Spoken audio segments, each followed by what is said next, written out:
ठीक है, बिस्मिल्लाहिर्रहमानिर्रहीम।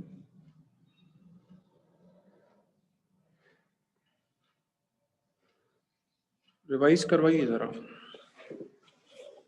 दुआ आप रिवाइज करवाइए।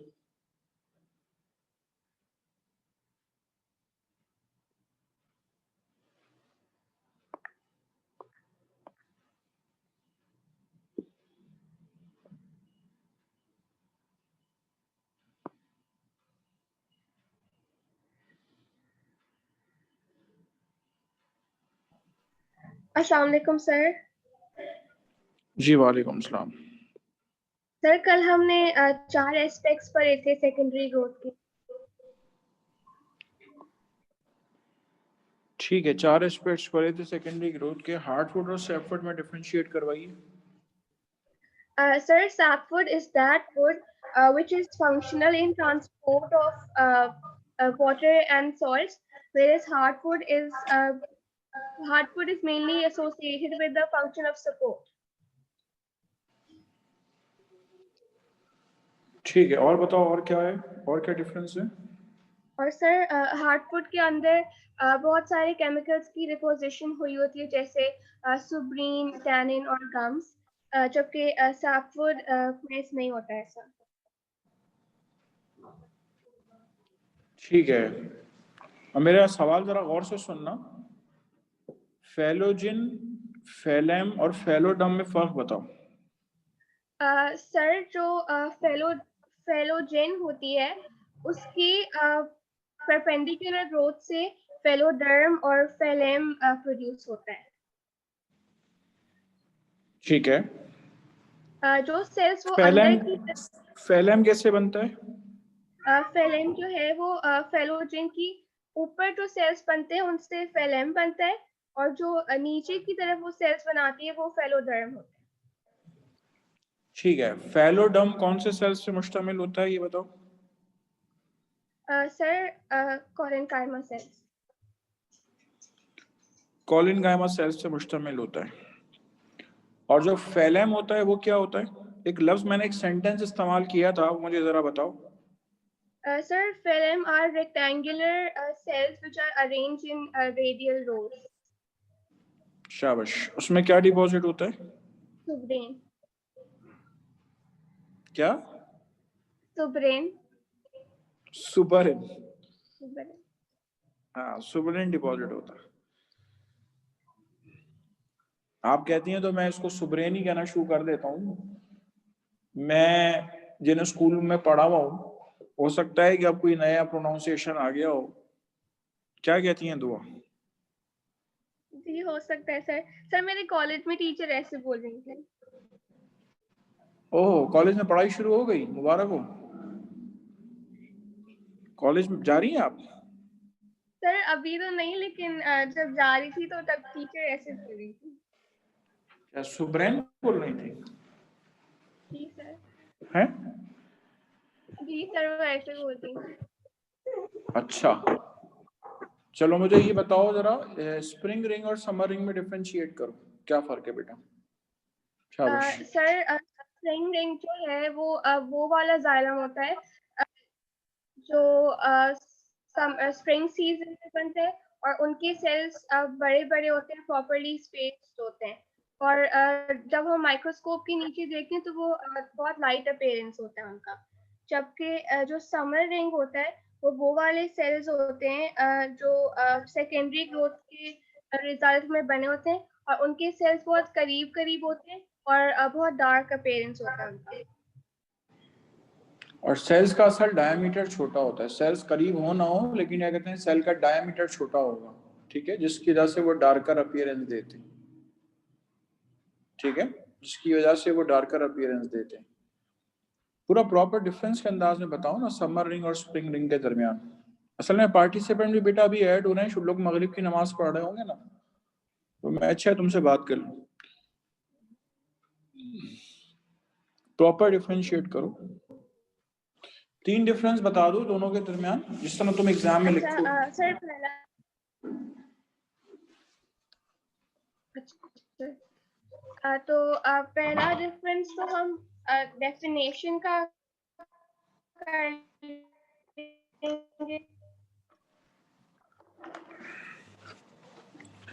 बेटा आप इस तरह बोलो, part of annual rain that is formed in spring season called spring rain, and a part of annual rain that is formed in summer called summer rain. पहला डिफरेंस ये हो गया, दूसरा डिफरेंस क्या होगा? Summer rain is found at outer side, spring rain is found at inner side. तीसरा difference होगा, spring rain consists of xylem that are larger in diameter. Summer rain के बारे में लिखेंगे, summer rain consists of xylem that are smaller in diameter. ठीक है, चलें, good. आगे बात करने जा रहा हूं आपसे फर्दर। किसी ने कोई सवाल करना है तो पूछ ले। मैंने इनसे जो बात की है वही दरअसल आपका लुबे लुबाब है, जितनी बातें करनी थी। ठीक है, मैं अब इसके वेरी नेक्स्ट आपको बताने जा रहा हूं। लेंटी सेल्स फॉर्मेशन की मैंने बात नहीं की है, तो मैं लेंटी सेल्स सेकेंडरी ग्रोथ का एस्पेक्ट है उसके बारे में आपसे बात करने जा रहा हूं कि लेंटी सेल्स कैसे बनेंगे।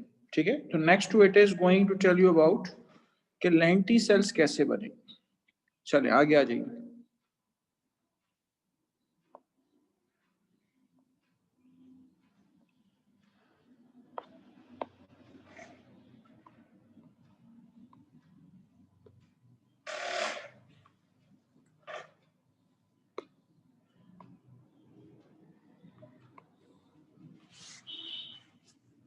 फॉर्मेशन ऑफ लेंटी सेल्स के बारे में आपसे बात करने जा रहा हूं।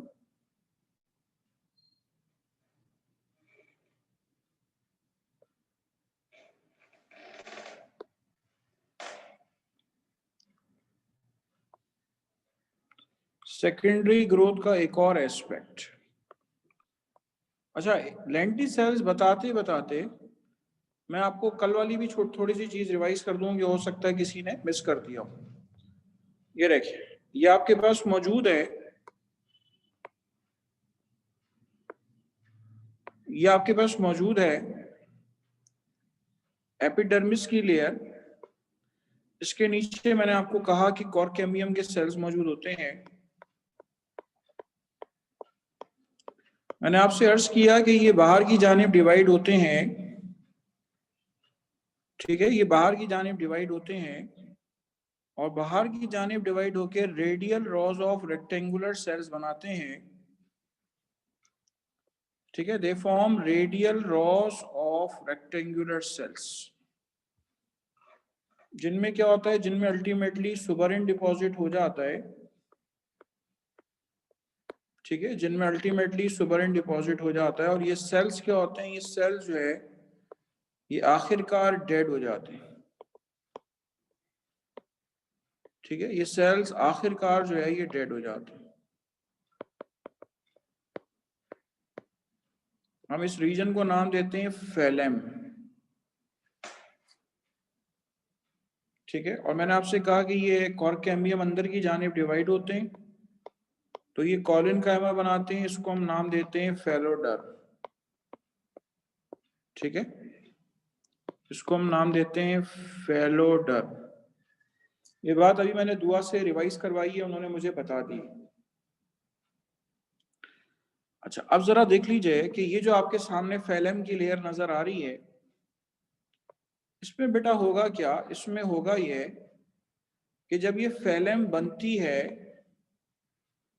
तो फेलेम के बनने के दौरान क्या होता है, फेलेम के बनने के दौरान जो है आपको ओपनिंग्स बनी हुई नजर आएंगी। ठीक है, आपको सरफेस पे ओपनिंग्स बनी हुई नजर आएंगी। ये ओपनिंग्स क्या कहलाती हैं? ओपनिंग्स कहलाती हैं लेंटी सेल्स। इन लेंटी सेल्स की ओपनिंग से बाहर क्या आता है? लेंटी सेल्स की ओपनिंग से वाटर बाहर आता है। जिन पौधों में रबरी की सिक्रीशंस होती हैं वो बाहर आती हैं। इसके अलावा यहां से गम बाहर आती है।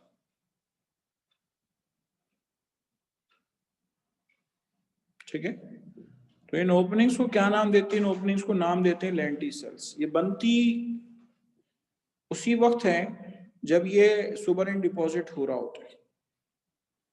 और मैं आपको याद दिलाता हूं कि बचपन में आपने मुख्तलिफ किस्म की स्टोरी बुक्स देखी होंगी। अली रजा तुमसे कह रहा हूँ, तुमने स्टोरी बुक्स देखी होंगी। फर्ज करो ये दरख्त है और इस दरख्त के ऊपर, इस तने के ऊपर जो है इस तरह से गोल गोल सुराख दिखाए हुए होते हैं। ये ओपनिंग्स कहलाती हैं लेंटिसेल्स। और याद करो साइड में एक लोमड़ी खड़ी हुई होती है, ठीक है, साइड में एक लोमड़ी खड़ी हुई होती है। तो दरख्त की सरफेस पे जो आपको ओपनिंग नजर आ रही है, ये ओपनिंग क्या कहलाती है? ओपनिंग कहलाती है लेंटिसेल। ठीक है, such opening we term what? Such opening we term lenticel.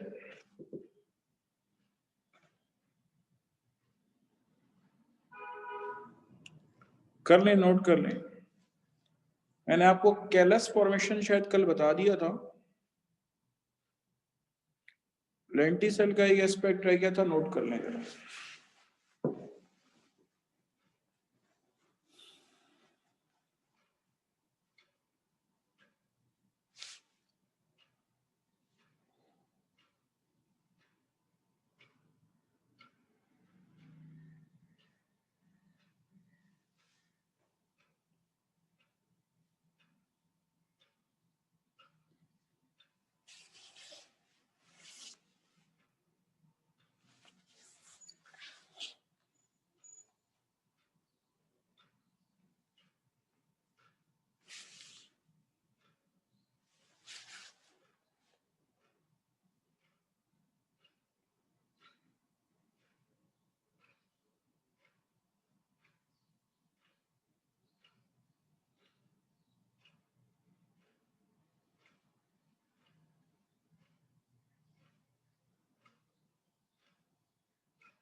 चलें, इसके बाद आई है, मैंने कल आपसे कैलस की बात की थी, नहीं की थी, बस उसके बारे में बात ही थोड़ी सी है कि अगर कभी इंसान को चोट लग जाती है तो उसमें होती है स्केर फॉर्मेशन। आपने देखा होगा कहीं चोट लग जाती है तो एक खुरन सी बन जाती है।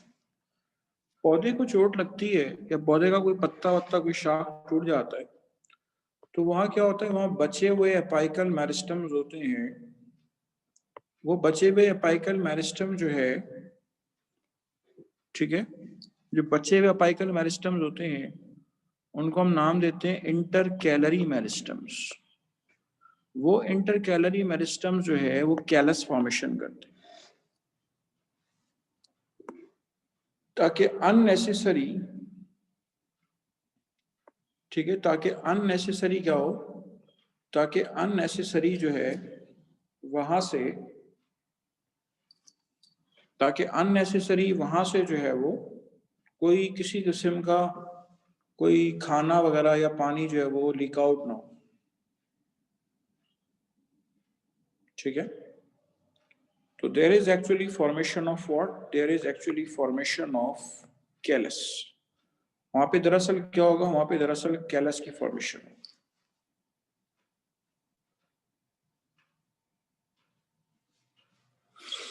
चलें, ये बात हो गई आपसे different aspects of secondary growth के बारे में। कोई बात पूछनी हो तो आप पूछ लें। कोई सेकेंडरी ग्रोथ के हवाले से कोई पोर्शन आपने एम्बिगिटी रह गई हो तो आप पूछ सकते हैं, सवाल कर सकते हैं। और ये आपकी वाहिद क्लास है जिसमें पार्टिसिपेंट्स अभी तक एंटर हो रहे हैं। ठीक है, बराए मेहरबानी सबसे कह रहा हूँ, मगरिब की नमाज 6 बजने में आजकल 10 मिनट पे हो जाती है। पहले से वजू करके रखें कि आपको अगर देर लगती है नमाज पढ़ के बैठा करें।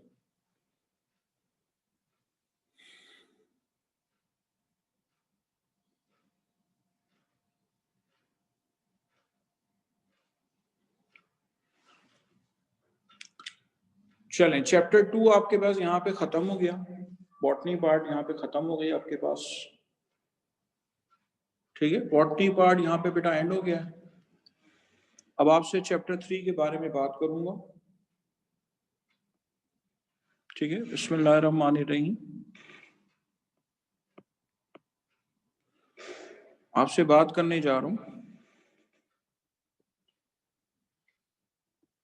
चैप्टर 3 के बारे में। बिस्मिल्लाह।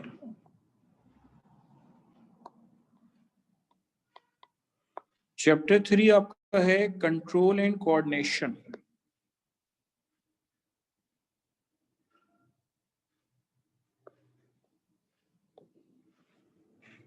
Control and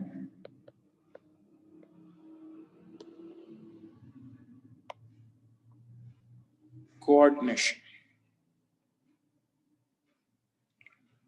control and coordination में देखें, ज़ूलॉजी पार्ट है और बॉटनी पार्ट है। इसमें पहला पार्ट आपको मिलेगा नर्वस सिस्टम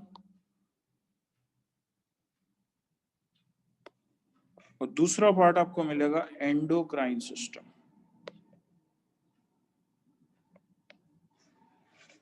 ठीक है, पहला पार्ट आपको मिलेगा नर्वस सिस्टम, दूसरा पार्ट आपको मिलेगा एंडोक्राइन सिस्टम। नर्वस सिस्टम में हम बात करने जा रहे हैं आपसे न्यूरॉन के बारे में। ठीक है, सबसे पहले हम बात करेंगे आपसे न्यूरॉन के बारे में। एक न्यूरॉन का स्ट्रक्चर कैसा होता है जरा मुलाहिजा फरमा लें।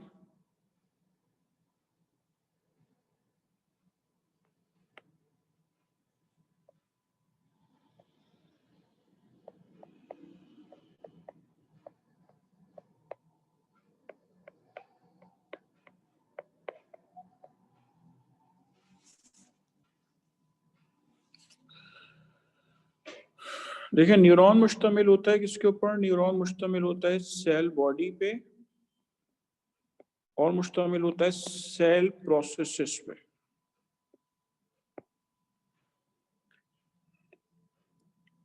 ये आपको नजर आ रही है सेल बॉडी,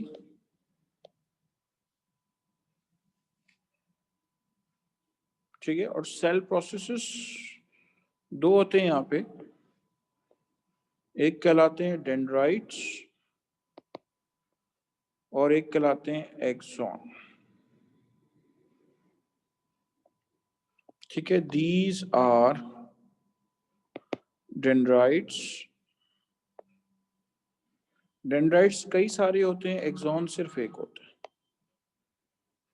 ठीक है, डेंड्राइट्स कई सारे होते हैं, एक्सॉन जो है वो सिर्फ एक होता है। यहाँ पे आपको क्या मिलेगी? इसके साथ साथ यहाँ पे आपको मिलेंगे axon terminals. This is axon terminals. ये सेल का न्यूक्लियस है। ठीक है, ये सेल का न्यूक्लियस है। न्यूक्लियस के गिर्द आपको, न्यूक्लियस किसके अंदर मौजूद होता है? साइटोप्लाज्म में मौजूद है। अच्छा, साइटोप्लाज्म के अंदर आपको एक बात बताऊं, इसलिए मैग्नीफाई करके बना रहा हूं कि साइटोप्लाज्म के अंदर आपको बहुत सारे राइबोसोम्स का कलेक्शन नजर आए। इसको हम कहते हैं नेजल ग्रेन्यूल्स।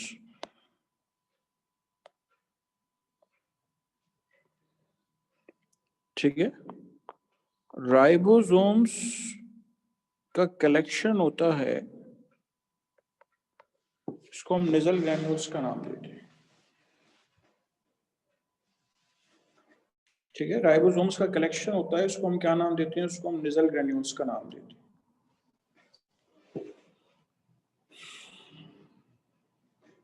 अच्छा, जहां से ये एक्सॉन निकल रहा होता है,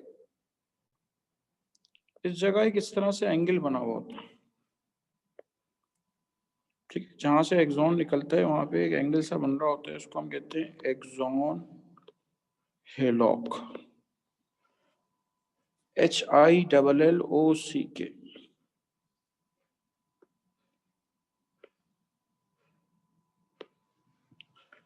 HILLOCK कहलाता है एक्सॉन हेलॉक। ठीक है, ये आपके पास एक न्यूरॉन जो है उसका स्ट्रक्चर बना ले जरा अपने पास।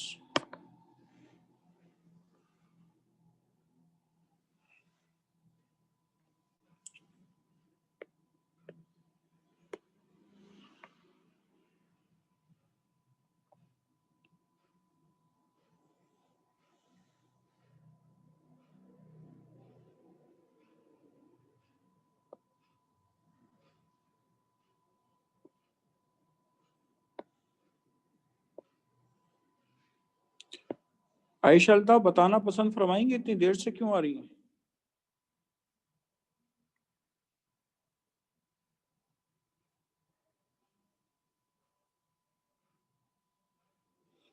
स्क्रीन पे मैंने अनम्यूट किया है, जरा उसको अनम्यूट करो।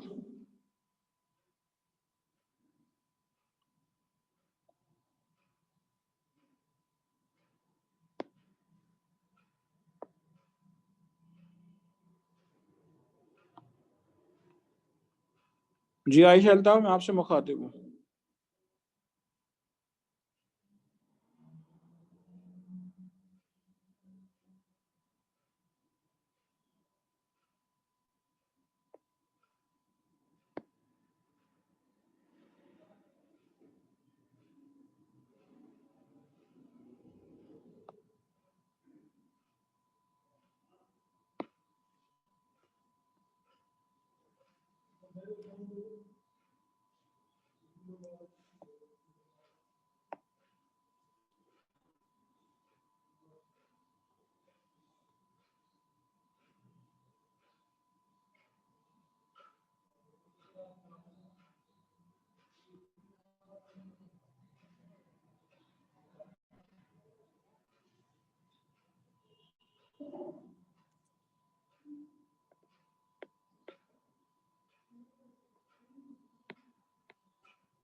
चले, इसके बाद आपसे बात करने जा रहा हूँ टाइप्स ऑफ न्यूरॉन्स के बारे में आपसे बात करने जा रहा हूँ।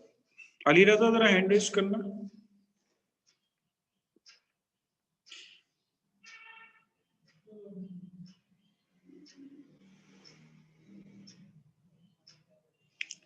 अली रजा।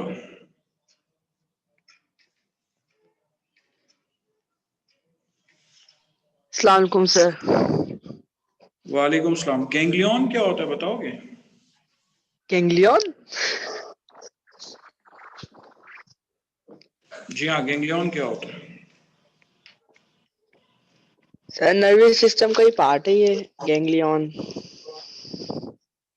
तुम डेफिनेशन नहीं बताओगे मुझे? डेफिनेशन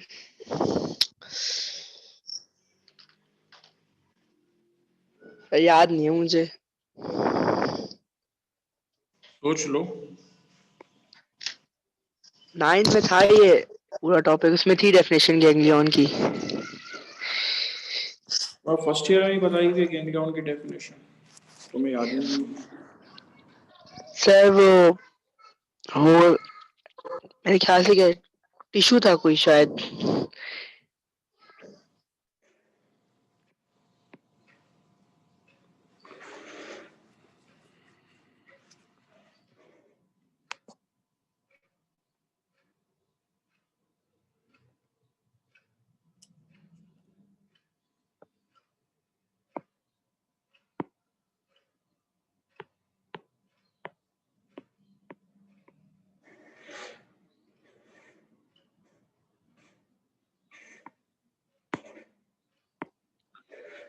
चले आगे बात करते हैं आपसे फर्दर।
ठीक है, मैं आगे बात कर रहा हूँ आपसे। जरा स्क्रीन पे जो है ना दूसरा स्लाइड जो है वो चेंज कर रहा हूँ, चेंज नहीं हो रही। एक मिनट।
ठीक है, टाइप्स ऑफ न्यूरॉन्स के बारे में आपसे बात करने जा रहा हूँ।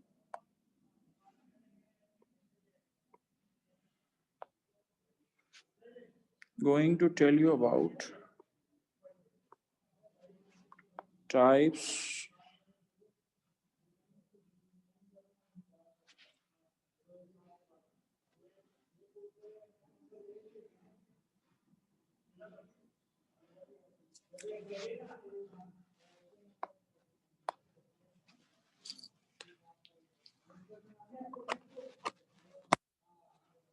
टाइप्स ऑफ न्यूरॉन्स के अंदर आपके पास 3 तरह की आपको टाइप्स मिलेंगी, according to function, according to number of poles और according to myelin sheath, according to myelination. आप में से कोई मुझे बताएगा माइलिन शीट का काम क्या होता है? What is the function of myelin sheet? Myelin sheet का काम क्या होता है?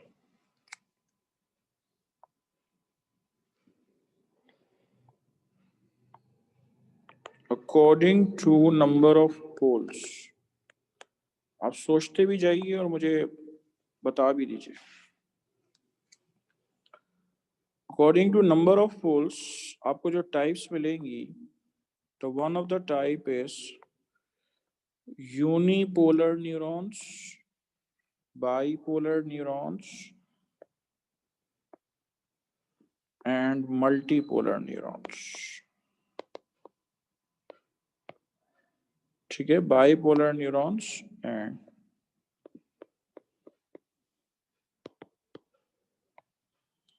Multipolar neurons. ऐसे न्यूरॉन्स जिनमें सिर्फ और सिर्फ एक ही पोल मौजूद होता है वो कहलाते हैं यूनिपोलर न्यूरॉन्स।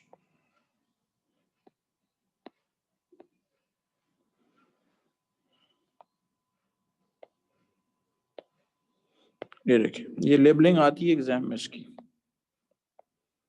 Unipolar neuron. ये देखिए, सिर्फ और सिर्फ इसके अंदर एक पोल है। ये रेड से मैं एरो बना रहा हूँ। इसकी लेबलिंग बहुत इंपॉर्टेंट है। देखें, ये भी एक्सॉन है, ये भी एक्सॉन है, ये डेंड्राइट्स हैं और ये एक्सॉन टर्मिनल है।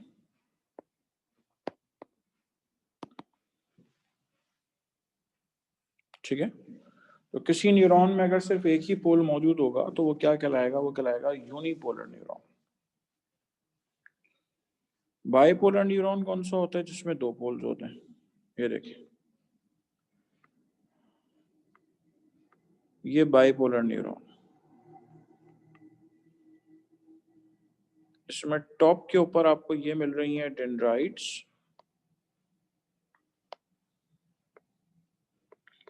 और ये मिल रहा है आपको एक्सॉन। तो चूंकि इसके अंदर दो पोल्स हैं तो इसलिए आपको ये क्या कहला रहा है? कहला रहा है बाइपोलर न्यूरॉन। मल्टीपोलर न्यूरॉन मैंने आपको अभी पीछे बनाकर दिखाया है कि जिसके अंदर आपको देखें ये इतने ढेर सारे पोल्स नजर आए। ठीक है, जिसके अंदर आपको इतने ढेर सारे पोल्स नजर आएंगे।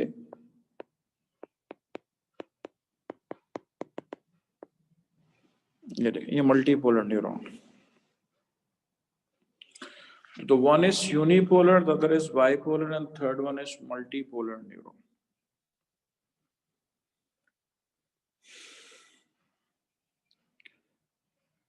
और सेल बॉडीज के अंदर जरूर देख लें। ये देखें, यूनिपोलर में ये सेल बॉडी है, बनाए अपने पास जरा इसको।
वो गैंग्लियन की डेफिनेशन मैंने अभी पूछी थी,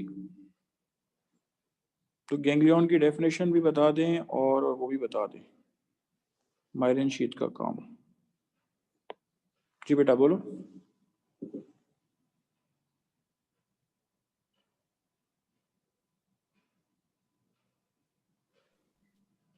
सर मुझे आपसे कुछ पूछना है। पूछें, थोड़ा जोर से सर मुझे बोलिएगा। ये जो आपने यूनिपोलर बाइपोलर, सर मुझे इन न्यूरॉन्स में पोल्स का कॉन्सेप्ट समझ नहीं आ रहा कि पोल आप किसको बोल रहे हैं। आप स्क्रीन पे देखते रहिएगा, आपको मैं म्यूट नहीं कर रहा, आप स्क्रीन पे बस देखते रहिएगा। जहां 1 लिख रहा हूं वो नजर आ रहा है, ये पोल है। पूरी जो सेल बॉडी नजर आ रही है ना आपको, ये जो पूरी सेल बॉडी नजर आ रही है, इस सेल बॉडी पे सिर्फ एक कोना है, इसको पोल नाम दे रहे हैं। अच्छा वो आपने पूछ लिया, बाकी लोग भी जो है वो कहीं परेशान हो। पोल्स बाइपोलर में देखें किधर है, 1 ईयर 2 ईयर। तो सेल बॉडी के ऊपर आपको दो पोल नजर आ रहे हैं, तो ये दो पोल्स है। और मल्टीपोलर न्यूरॉन जो है, ये देखें, इसकी सेल बॉडी में दोबारा से बना रहा हूं। तो अब इसके अंदर जो बेटा पोल्स होंगे, जहां से डेंड्राइट्स निकल रहे हैं, जिस जिस जगह से, ठीक है, जिस जिस जगह से आपको डेंड्राइट्स लिखे हुए नजर आ रहे हैं, तो ये देखें